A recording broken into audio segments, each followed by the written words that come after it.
Assalamualaikum warahmatullahi wabarakatuh. Perkenalkan, nama saya Sylvie Wildatus Lehah, NIM 1262052110011 dari kelas PGMI 5E. Saya di sini akan menyampaikan materi yang kedua, mata kuliah pembelajaran IPS MI atau SD, yaitu prinsip-prinsip pembelajaran IPS MI atau SD. Yang pertama yaitu prinsip pembelajaran. Prinsip adalah suatu pernyataan fundamental atau kebenaran umum maupun individual yang dijadikan oleh seseorang maupun kelompok sebagai sebuah pedoman untuk berpikir atau bertindak. Sebagai pendidik, kita harus mengetahui pedoman-pedoman dasar yang menuntun atau menunjukkan kita kepada tujuan sebuah pembelajaran. Begitu pula pembelajaran IPS di MI atau SD sebagai sebuah sistem yang memiliki sebuah tujuan yang ingin dicapai. Pembelajaran IPS di MI atau SD juga memiliki pedoman dasar yang harus dipahami oleh pendidik, agar peserta didik yang menerima pembelajaran tersebut mampu memahami dan mengaplikasikan pengetahuan yang dimiliki sesuai dengan maksud dan tujuan pembelajaran tersebut dibuat.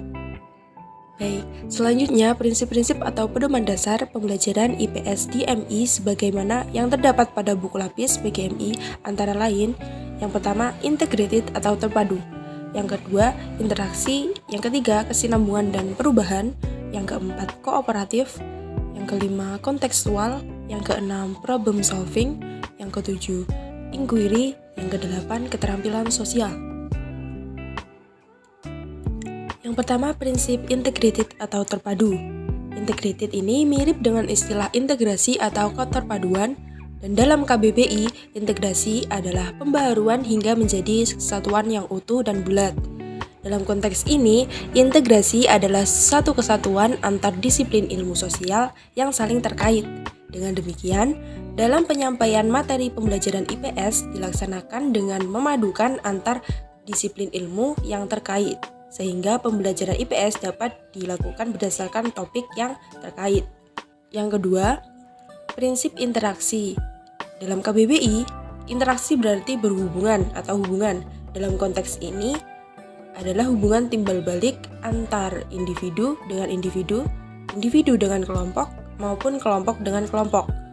Dalam konteks ini, pembelajaran IPS menjadi dasar yang mendidik peserta didik agar memiliki pengetahuan tentang bentuk interaksi secara umum dan juga mendidik peserta didik agar mampu dan terbiasa berinteraksi dengan sesama makhluk hidup yang lain.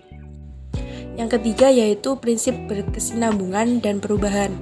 Dalam pembelajaran IPS harus ada kesinambungan karena pada dasarnya materi dan pemahaman peserta didik harus sambung-menyambung, sehingga peserta didik lebih mudah dan cepat memahami materi yang disampaikan.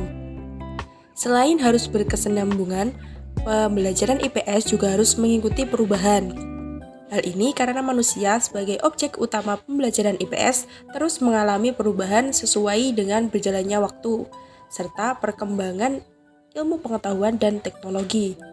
Dalam mengajarkan IPS, pendidik harus mengikuti dan melacak perubahan-perubahan yang terjadi sehingga para peserta didik mampu mengambil nilai-nilai yang terkandung. Yang keempat yaitu prinsip kooperatif. Kooperatif dalam KBBI berarti bekerja sama atau membantu.